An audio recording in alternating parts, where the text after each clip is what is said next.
One of the most talked about locations connected to the Epstein case was his private island in the U.S. Virgin Islands, Little St. James. Often referred to online as Epstein's Island, it became the center of intense media scrutiny as investigators reviewed travel books, guest lists, and property records. When journalists and public records researchers examined documents connected to the island, they discovered references to visitors, staff, pilots, and service personnel who traveled there during the years Epstein owned the property. However, it is crucial to understand that references to someone on travel logs or island records do not prove wrongdoing. Many documented visits were tied to routine services, work crews, pilots on shared flights, or individuals whose names appeared only once on a manifest. The released flight logs show that the private jets Epstein owned or rented traveled frequently between New York, Florida, and the Caribbean.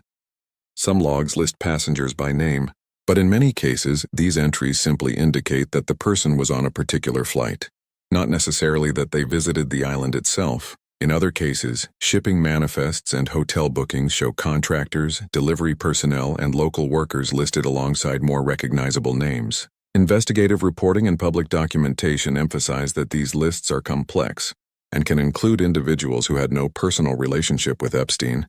They may have been crew members, charter flight passengers, or corporate guests at nearby hotels rather than residents of the island.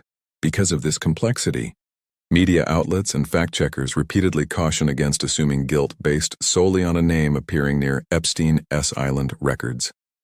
Many public figures whose names were discussed in online conversations have publicly stated they were unaware of any criminal activity, explaining their appearance in logs as being linked to public events, shared flights, or unrelated business travel. The U.S. Virgin Islands property itself has extensive legal redactions and protected information, so researchers must rely on publicly disclosed logs and third-party travel manifests to piece together patterns. What emerges from a careful review is not a simple list of conspirators, but a large network of people who intersected with Epstein's world in many different ways, whether through work, social contact, or coincidence. In discussing the island records, the true lesson for audiences is not sensationalism but context. Names on lists require careful interpretation, and public fascination should not replace evidence-based reporting.